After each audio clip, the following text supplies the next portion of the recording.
Anything you work hard at, anything you put a lot of effort into, anything you sweat over to make it happen, the question is, why are you working so hard?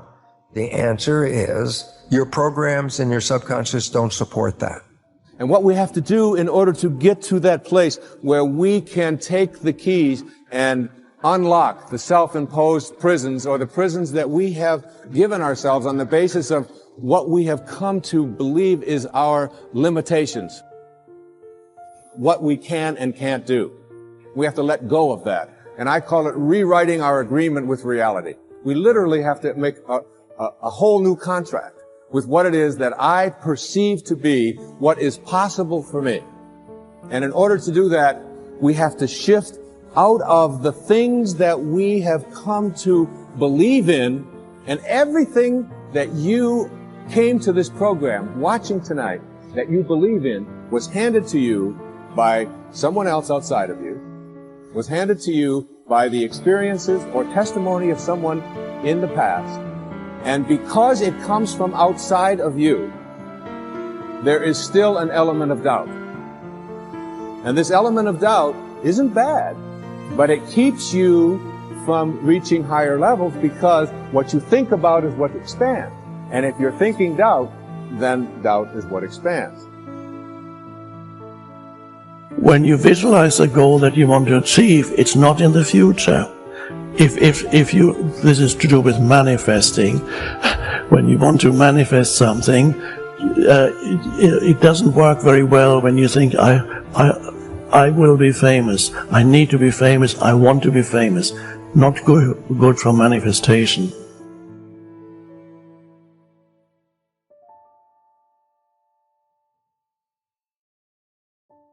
If you want to manifest something, you have to start with the foundation for manifestation is always the present moment. It's not the future. It works very simply. Jesus explained it in one sentence, just one sentence. Whenever you pray for something, believe that you have received it and it will be given to you. Friends, you and I, when we choose to create something new in our lives, when we choose to heal our bodies, when we hold the image in our mind of what it is that we choose to create, the act of holding the image in our minds is the act of us reaching into the potential of this field, of the divine matrix. We're literally reaching in on an energetic level in the presence of all of these possibilities, and we're finding the one that we now have created the focus upon. It's pulsing in place. That is the secret to creating in the divine matrix. That's the secret to reaching in to the potential, grabbing that potential in your life and isolating that potential and making it into something that is real.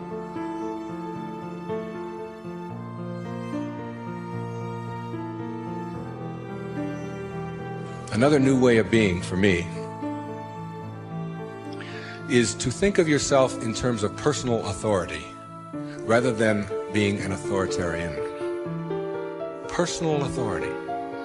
A person who has authority never needs to dominate anyone else, ever. Dominating doesn't become necessary. In business, you can have authority. The people who have the most authority are the ones who listen the most, and the ones who are the most conscientious about what do other people have to say.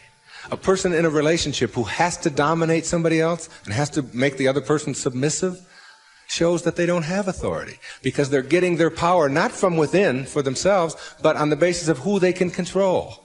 And that never lasts. That never lasts. The only thing that lasts is having inner power, if you will.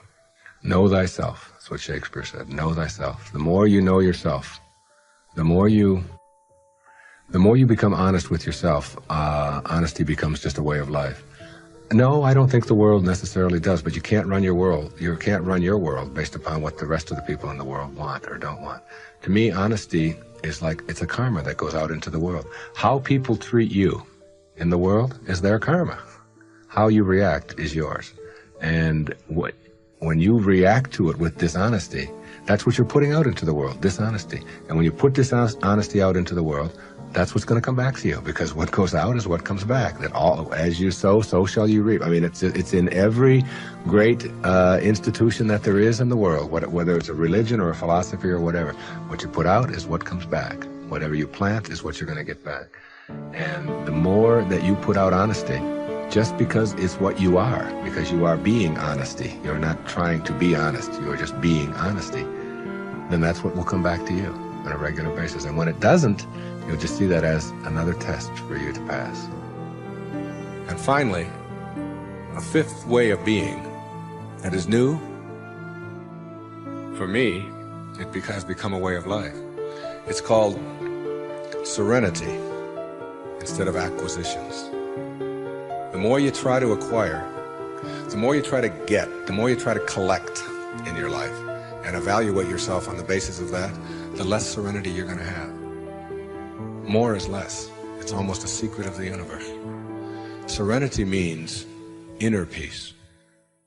It means that you can find joy in every moment that you have in your life instead of always looking for it. It means that while you are driving along the countryside, and seeing, instead of saying, oh, I'm on my way to this point, that you can open your eyes and see it with new eyes. See the rolling mountains, see the grass, see the deer, see the sky. You can just stop wherever you are in this second, wherever you are, and just look around you, and you can begin to appreciate just your surroundings and your environment. Then you can begin to appreciate the people that are in your life, and even the ones that are negative and you're having the most difficulty with. You can practice a new way of being with them, which is sending them love, sending them flowers, send them books, send them a tape, send them something, and just see what kind of reaction that you get. Super emotional health is just an attitude. An attitude is everything. You have a choice. You can choose to stay stuck and bitter, or you can do yourself a favor by willingly forgiving the past and let it go, and then move on to create a joyous, fulfilling life. You have the freedom to make your life anything you want it to be, because you have freedom of choice. Let's talk about prosperity or wealth, however you want to look at it. You can never create prosperity by talking or thinking about your lack of money. This is wasted thinking and cannot bring you abundance. Dwelling on lack only creates more lack. Poverty thinking brings more poverty, and gratitude thinking brings abundance. There are a few affirmations and attitudes that are guaranteed to keep prosperity beyond reach. Resenting other people for the amount of money they may have just puts up a wall between you and your own flow. Open your consciousness to new ideas about money, and it will be yours. There is never enough money. Now that is a terrible affirmation to use. Also the one, money goes out faster than it comes in. This is poverty thinking of the worst kind. The universe can only respond to what you believe about yourself and about life.